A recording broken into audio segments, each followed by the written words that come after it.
وہ رہتے ہیں اٹلی میں, کہہ رہے ہیں ہمیں کوئی رینٹ پہ گھر دے ہی نہیں رہا, کیونکہ وہ کہہ رہے ہیں ہمیں چھوٹی فیملی چاہیے.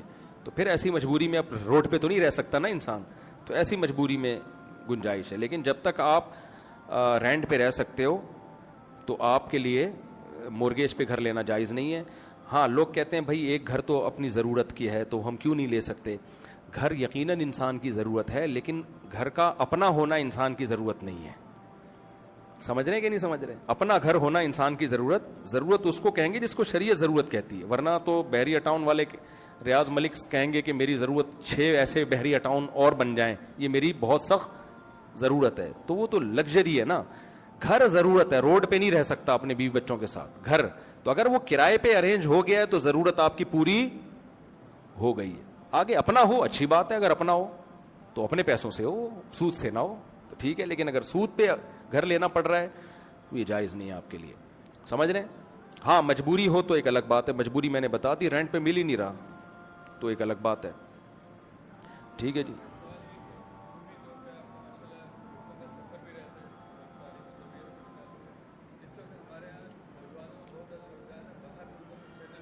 جی باہر ملکوں میں سیٹلمنٹ کو میں تو نہیں پسند کرتا. وجہ اس کی یہ کہ بہت ٹینشن والے حالات ہوتے ہیں باہر ملک میں جا کے, اور پاکستان کے حالات ابھی اچھے ہونے بھی لگے ہیں. آپ مایوسی سے نکل جائیں. ہم لوگوں نے اتنا نیگیٹو سوچ لیا ہے. ابھی دیکھو ڈالر 278 یا 279 پہ آ کے رک گیا ہے. اب کسی سے بھی بات کرو یار ایک اچھی خبر ہے اتنے عرصے تک رک گیا, لوگ کہتے ہیں اب یہ تو مصنوعی ہے. اب نا لوگ آٹو پہ سیٹ ہو گئے ہیں. نیگیٹیوٹی میں آٹو پہ کوئی بٹن دبا کے چلا گیا ہے ہمارا. یہ مصنوعی نہیں ہے. جو اندر کی خبر ہے نا, میں ایک مشہور آدمی ہوں تو ظاہر ہے ہر طرح کے لوگوں سے اٹھنا بیٹھنا ہوگا نا ہمارا. کیا خیال ہے؟ ہر طرح سے. میں رکشے والے کے پاس بھی بیٹھتا ہوں اور بڑے بڑے بیوروکریٹس ہیں ان سے بھی ہماری گپ شپ ہوتی ہے. ہر طرح کے لوگوں سے ملتے ہیں ہم لوگ. تو ڈالر اصل میں 278 یا 280 چل رہا ہے میرا خیال ہے, اصل میں اور نیچے آ چکا ہے. اس کو یہاں روکا گیا ہے کہ ایک دم سے نیچے آنے میں بھی بہت سارے نقصانات ہیں. ورنہ ڈالر بہت, ہماری کرنسی پہلے سے بہت زیادہ اسٹیبل ہو چکی ہے. بجلی کا بل 7 روپے جو کم کیا گیا ہے, اب لوگ اس پہ بھی باتیں کر رہے ہیں ابے یہ سب ڈرامہ نہیں ہے, یہ واقعی میں سستائی ہوئی ہے, سچی مچی کی سستائی ہے یہ. تو کبھی کوئی اچھی خبر سن کے خوش ہونے پر گورنمنٹ کی طرف سے کوئی پابندی نہیں ہے. خوش والی جیسے غم کی بات پہ غم ہونا نیچرل ہے. بہت سارے غم ہم نے پاکستان میں دیکھے. مجھے یاد ہے میں نے GTO 125 رکھی ہوئی تھی کاواساکی میں, پیٹرول بہت ڈلتا تھا. میں ایک دن گیا تو پیٹرول ہی مہنگا ہو جا رہا تھا. نواز شریف کی حکومت تھی, پھر مہنگا ہو گیا. میں نے کہا یہ کیا ہے یار, جب آؤ 5 روپے مہنگا. تو ایک اور ساتھ بائک میں میرے بندہ ساتھ میں نا, میں نے کہا آپ کو ٹینشن نہیں ہو رہی؟ کہہ رہے یار اکیلے میرے لیے ہوا ہوتا تو ٹینشن ہوتی, سب کے لیے ہو رہا ہے نا. تو مجھے بڑی موٹیویشن ملی اس سے. میں نے کہا بات تو صحیح ہے یار, سبھی کے لیے ہوا ہے, کوئی میرے اکیلے کے لیے تھوڑی ہوا ہے. تو جیسے غم کی خبر پہ ہمیں غم ہونا نیچرل ہے, تو خوشی کی خبر پہ خوش بھی ہو جانا چاہیے. ڈالر بہت زیادہ اسمگل ہو کے جا رہا تھا افغانستان, اس پہ آرمی نے کنٹرول کیا ہے کافی حد تک, اس کو روکا ہے, اور اس کے لیے بڑی قربانی دینی پڑی ہے. یہ بچوں یہ آسانی سے نہیں ہو گیا. بہت زیادہ فوجی جوان شہید ہوئے ہمارے بارڈر پہ, اور بھی ہو رہے ہیں. اور جو اچھی خبر آئے اس پہ خوش ہو جایا کرو, ٹھیک ہے نا, کوئی ٹیکس نہیں کٹے گا اس پہ. تو اکنامکلی پاکستان کچھ بہتری کی طرف جا رہا ہے. تو اس لیے میں کبھی مشورہ نہیں دوں گا کہ آپ باہر جائیں. یہاں بہت کچھ ہے, لیکن کوئی جا رہا ہے تو بھی جائز ہے, اس پہ بھی ہمیں اعتراض نہیں ہے. کمانے کے لیے اللہ نے پوری دنیا رکھی ہے. لیکن ایک بات ہے کہ سیفٹی کا خیال کریں. پاکستان میں کراچی میں خاص طور پر محفوظ نہیں ہیں آپ.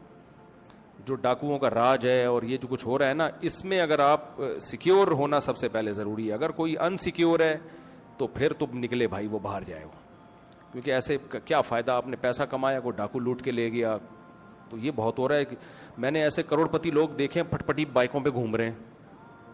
کیا ہو گیا بھائی تمہارے پاس اتنا؟ کہتے ہیں یار اگر ہم گاڑیوں میں گھومیں گے لوٹ لے گا کوئی, ہمیں مار بھی دیں گے. تو کراچی میں یہ امن بہت خراب ہے, تو اس کے خلاف احتجاج کریں, یہ بدامنی کے خلاف حکومت پہ دباؤ ڈالیں. تو یہ ایک بڑی خطرناک چیز ہے. یہاں علماء کونسل کا فلسطین کے مسئلے پر جہاد کا فتویٰ آ گیا. ہم عام مسلمان سے اللہ تعالیٰ کیا ایکسپیکٹ کر رہے ہیں کہ ہمیں کیا کرنا چاہیے؟ دیکھیں جہاد فرض ہے استطاعت کے بقدر. اگر بارڈر کھل جائے نا فلسطین تک پہنچنے کا, تو میں سمجھتا ہوں کسی مفتی کو فتویٰ دینے کی بھی ضرورت نہیں ہے. لوگ اتنے جذباتی ہیں, پہنچ جائیں گے سارے. غلیلیں لے کے پہنچ جائیں گے, جس کو چاقو لے کے پہنچ جائیں گے, اتنی بڑی تعداد ہے. مسئلہ سارا یہ ہے کہ بارڈر اتنی مضبوطی سے بند کیا ہوا ہے کہ کوئی پر نہیں مار سکتا, تو کرے کیا آدمی. تو اب ہمارے پاس یہ ہے کہ یا تو ہم ان کی مدد کے لیے لیگل وے میں ٹرسٹ کے ذریعے پیسے بھیجیں, وہ ہم بھیجتے رہتے ہیں جو ہمارے بس میں, یا یہ کہ ہم دعا کریں ان کے لیے. جی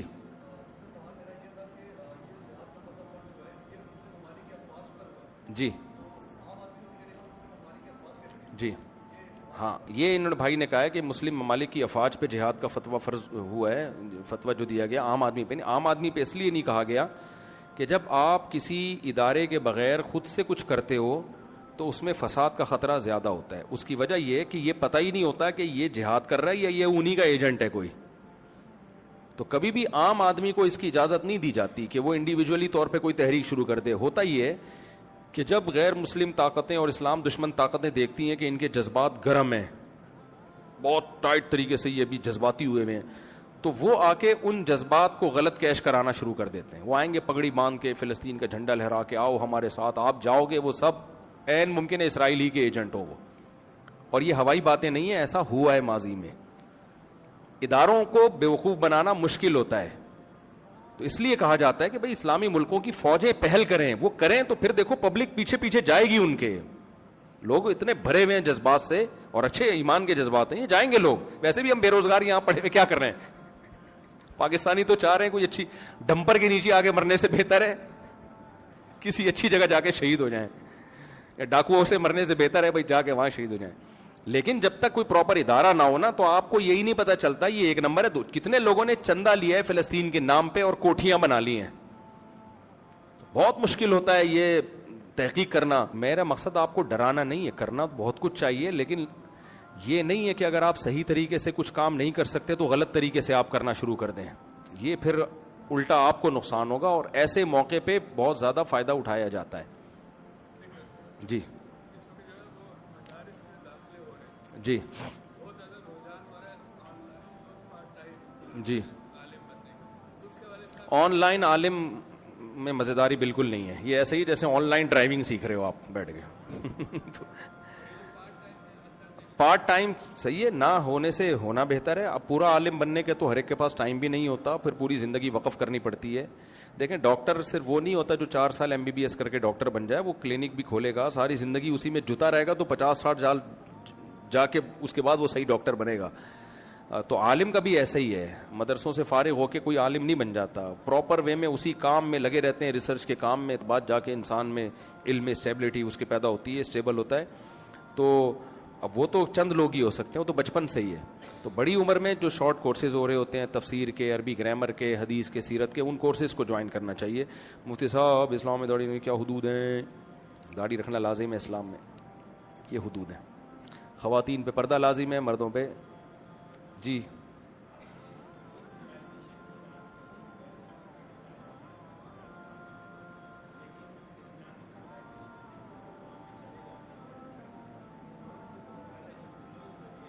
جی انسپائر نہیں ہوتے. ہاں جی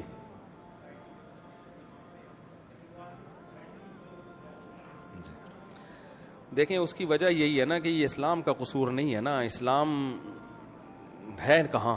اسلامی ملکوں میں اسلام ہوتا تو ہم کہتے نا, تو ہے نہیں نا.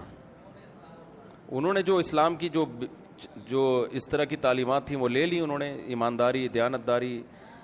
اب قرآن کیا کہتا ہے, ناپ تول میں کمی کرنے والوں کو کیا خوف نہیں ہے کہ خدا کو جواب دینا پڑے گا؟ قرآن کہتا ہے ایک قوم ناپ تول میں کمی کرتی تھی, ہم نے پوری قوم تباہ کر دی. لیکن ماشاءاللہ یہ آیتیں ہم تراویح میں پڑھ کے رو رہے ہوتے ہیں, اس کے بعد جا کے پھر وہی خود ٹھگ رہے ہوتے ہیں کسٹمر کو. تو باتیں کرنے پر گورنمنٹ کی طرف سے کوئی پابندی نہیں ہے. میں بھی بہت اچھی اچھی باتیں کر رہا ہوں, آپ بھی کر رہے ہیں. پریکٹیکلی اصل میں یہ تعلیمات بھی ہماری سوسائٹی میں ہے نہیں. مذہب کا ایک رخ دکھایا جاتا ہے, دوسرا رخ دکھایا ہی نہیں جاتا نا. اللہ نے شعیب علیہ السلام کی قوم کو کرپشن کی وجہ سے ہلاک کیا ہے. پوری قوم تباہ ہوئی ہے کس جرم میں؟ کرپشن تھی اس میں. تو یہ اتنا بڑا جرم ہے کرپشن, ہم سب کر رہے ہیں. میں نے 5 بڑے بڑے اسمگلروں کے نام سنے, میں نام ان کے نہیں لوں گا, ایسا نہ پولیس والے مجھے بولیں کہاں ہیں وہ, تو میں پھر چوڑے میں آؤں گا. اور بہت بڑے بڑے ڈرگس کے اسمگلر ہیں, چرس اور ہیروئن کے, اور 5 کے نام بتاؤں کیا ہیں, فرضی نام لے رہا ہوں, اوریجنل نام نہیں ہے. ایک کا میں نے پوچھا یار اس کا نام کہتے ہیں حاجی سلیم, یہ کون ہے جی حاجی جمشید, یہ کون ہے جی حاجی ستار, یہ کون ہے جی حاجی وسیم, یہ کون ہے جی حاجی غفار. میں نے کہا حاجی لگانا ضروری ہے یار, کام کیا ہے؟ ہیروئن کے اسمگلر, چرس کے اسمگلر, کھرب پتی, سب کیا ہیں؟ حاجی. اور آپ ان کے کپڑے دیکھیں, سفید کاٹن کلف, مونچھیں اونچے صاف, ایسے لگ رہا ہے آدمی کہتا ہے ابھی حج کر کے ابھی آیا ہے. صحیح ہے نا؟ تو یہ چل رہا ہے مارکیٹ میں.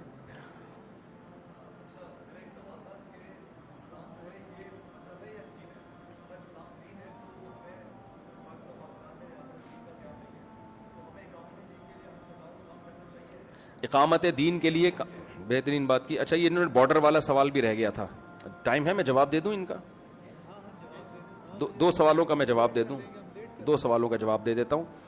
دیکھیں اسلام میں بارڈر کا حقیقت میں تو تصور نہیں ہے, ٹھیک ہے نا, ایک دارالاسلام اور ایک دارالحرب, لیکن کچھ چیزیں ہونی چاہیے, ہوتی نہیں ہیں. جب نہیں ہے تو پھر کیا کرنا چاہیے, یہ بھی اسلام نے ہمیں بتایا ہے.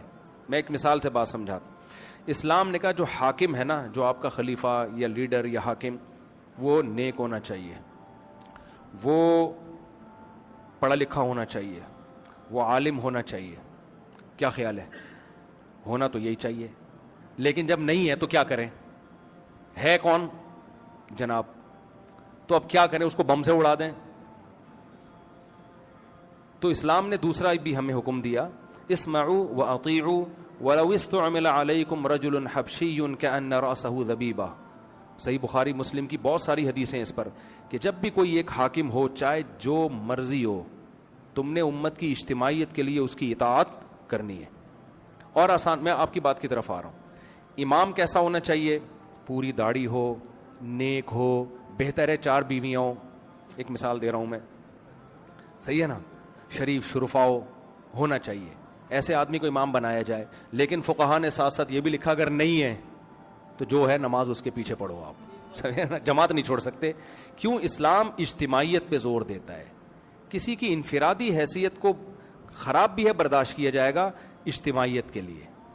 تو صحیح مسلم کی حدیث کہ جب مسلمانوں کا کوئی ایک امیر بن جائے, اس کے خلاف جو بھی کھڑا ہو اس کو قتل کر دو, کائنم من کان, کتنا ہی نیک کیوں نہ ہو, کتنا ہی اچھا کیوں نہ ہو. بھائی جب ایک ہے تو اجتماعیت ٹوٹ رہی ہے, پاور ختم ہو جائے گی, آپ کی طاقت ختم ہو جائے گی. تو اس کی وجہ, تبھی یزید کے ہاتھ پہ زیادہ تر صحابہ نے بیعت کی ہے, حالانکہ اس پہ بڑے اشکالات تھے, لیکن وہ بیعت اسی بیس پہ کی ہے. بھائی پاور اس کے پاس ہے, تو اگر ہم بغاوت کریں گے تو 2 ریاستیں ہو جائیں گی, امت کا شیرازہ بکھر جائے. حجاج بن یوسف کتنا ظالم تھا, حضرت ابو ہریرہ جیسے صحابی حجاج بن یوسف کے پیچھے نماز پڑھا کرتے تھے, آ کے جمعے کی نماز بھی اسی کے پیچھے پڑھ رہے ہیں, اسی کی اطاعت کر رہے ہیں, بڑے بڑے صحابہ.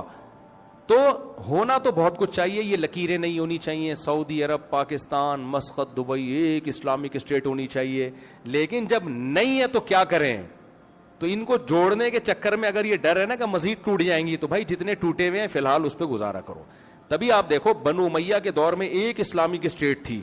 جب بنو امیہ کے خلاف بغاوت ہوئی ہے بنو عباس نے, تو وہ ایک اسٹیٹ نہیں بنی. اس بغاوت کے نتیجے میں اسلامک اسٹیٹ 2 حصوں میں ڈیوائیڈ ہو گئی. پہلی دفعہ اسلام میں یہ دراڑ آئی تھی کہ جی بنو امیہ نے ظلم کیا تو ہم ان کے خلاف بغاوت کریں گے. بغاوت ہوئی تو کیا ہوا, اسلامک اسٹیٹ 2, اندلس میں الگ خلافت قائم ہوئی, اور ادھر بصرہ کوفہ میں الگ خلافت قائم ہوئی. پھر اس کے بعد سے خلافتیں در خلافتیں. پھر جو خلافت عثمانیہ تھی بہت بڑی تھی, لیکن ہندوستان میں وہ نہیں تھی. ہندوستان میں الگ مغلوں کی حکومت تھی, وہ بھی اسلامی ریاست تھی ہندوستان کی, وہ مغلوں کی حکومت تھی. ادھر مسقط میں الگ حکومت تھی. تو اسلامک اسٹیٹ بنو امیہ کے بعد آج تک کبھی ایک خلیفہ پہ لوگ جمع نہیں ہوئے ہیں. تو سب علماء کا ہمیشہ سے یہی فتویٰ ہے کہ جہاں جو خلافت ہے, جو حکومت ہے, اس کو مزید توڑنے کی کوشش نہ کی جائے, وہیں کے جو بادشاہ اس کی اطاعت کی جائے. تو کچھ کام ہونے چاہیے, لیکن نہیں ہو رہے تو ہم گراؤنڈ ریئلٹی کو دیکھ کے چلیں گے. ان کو ایسے طریقے سے جوڑنے کی کوشش کرنا کہ وہ مزید ٹوٹ جائیں, یہ نہیں ہو سکتا, یہ جائز نہیں ہے.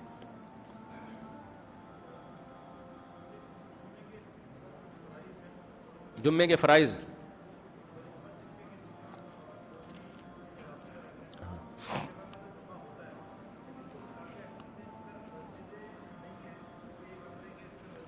دیکھیں، جمعے کے لیے ضروری ہے کہ بڑا قصبہ ہو یا شہر ہو. گاؤں دیہاتوں میں، صحراؤں میں جمعہ نہیں ہوتا. بس حدیث سے کہیں بھی ثابت نہیں ہے کہ صحابہ کے دور میں، نبی کے دور میں کسی گاؤں میں جمعہ ہوا ہو. گاؤں کے لوگ مدینہ آیا کرتے تھے. اصل میں جمعے کو اسلام نے ایک پروٹوکول دیا ہے کہ یہ آبادی میں ہونا چاہیے، شہر میں ہونا چاہیے، بڑا قصبہ میں ہونا چاہیے. ہمیں کہیں بھی نہیں ملتا. بعض لوگ کہتے ہیں وہ بحرین میں کوئی گاؤں تھا. وہ بھائی بحرین، اتنے سارے گاؤں ٹاپ کے آپ بحرین کیوں پہنچ رہے تھے مدینہ سے؟ تو اس راستے میں جتنے گاؤں تھے کہیں بھی نہیں ہوتا تھا جمعہ. تو اور وہ بھی قصبہ کبیرہ تھا جو بحرین میں، جو ہمیں روایات میں ملتا ہے. بحرین یا قطر میں کہاں، واللہ عالم. لیکن ہمیں نبی کے دور میں کہیں نہیں ملتا کہ کسی گاؤں میں، صحراؤں میں جمعہ پڑھا گیا ہو. جمعہ بھی اور عید بھی.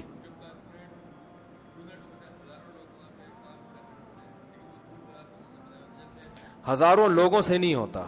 لوگ جتنے جنگل میں 100,000 لوگ بھی ہوں گے، جمعہ نہیں ہوگا وہاں پہ، ظہر پڑھیں گے. اور شہر میں 4 آدمی بھی ہوں تو جمعہ پڑھ لیں. وہ سمجھ رہے ہیں؟ 2 آدمی جمعہ نہیں پڑھ سکتے. جماعت کم از کم 4 افراد ہوں جمعے کے لیے. 2-3 افراد کا جمعہ نہیں ہوتا. ٹھیک ہے نا؟ چلیں بھائی، کافی ہو گیا میرا خیال ہے. سبحانک اللہم و بحمدک، اشہد ان لا الہ الا انت. چلیں ٹھیک ہے، نماز پڑھیں.